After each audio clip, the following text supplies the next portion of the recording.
চলচ্চিত্র জগতে ফিরে আসছেন মনোয়ার হোসেন ডিপজল। এর মধ্যে 7টি ছবির চিত্রনাট্য, পরিচালক ও শিল্পী নির্ধারণ করা হয়েছে। 3টি ছবি শুটিং শুরু করবেন 1 জানুয়ারি থেকে। এর মধ্যে 1টি ছবি পরিচালনা করবেন ডিপজল কন্যা উলিজা মনোয়ার।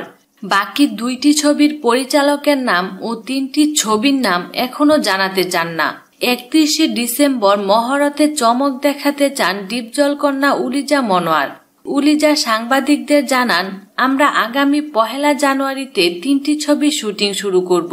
বিভিন্ন লোকেশনে ছবির শুটিং হবে। কোন ছবি বানাচ্ছি আর পরিচালক কে থাকছেন, শিল্পী হিসেবে কারা অভিনয় করবেন, এসব প্রশ্নের উত্তর এখনই দিতে চাই না। এগুলো এখন সবার জন্য চমক রাখতে চাই। ছবির মহরতে সারপ্রাইজ দেব।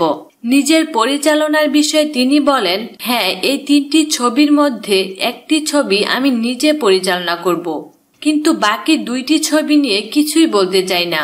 কোথায় শুটিং হবে জানতে চাইলে উলিজা বলেন, আমরা সাভারের দীপু বিলায় শুটিং করব। এছাড়া উত্তরা সহ আরো কয়েকটি লোকেশনে শুটিং শুরু করব।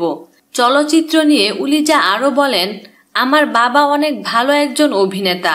বাবা হিসেবে নয়, আমি ওনার অভিনয়ের ভক্ত। সাধারণ দর্শকের কাছেও তার গ্রহণযোগ্যতা অনেক বেশি। দর্শকও আশা করেন যে চলচ্চিত্রে ডিপজল ভালো কিছু করবে। আশা করি সেই সময়টা চলে এসেছে।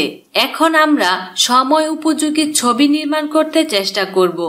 আমি কখনোই মনে করি না যে চলচ্চিত্রের দিন শেষ হয়ে গেছে। আসলে চলচ্চিত্রটা সারা পৃথিবীর মধ্যে এমন একটি মাধ্যম যার শেষ নেই। আশা করি আমরা ভালো কিছু করব। সবাই আমাদের সঙ্গে থাকবেন এবং আমাদের জন্য দোয়া করবেন। বিনোদন জগতের নিত্য নতুন খবরাখবর জানতে আমাদের চ্যানেলটিতে সাবস্ক্রাইব করার জন্য আপনাকে আন্তরিক ধন্যবাদ।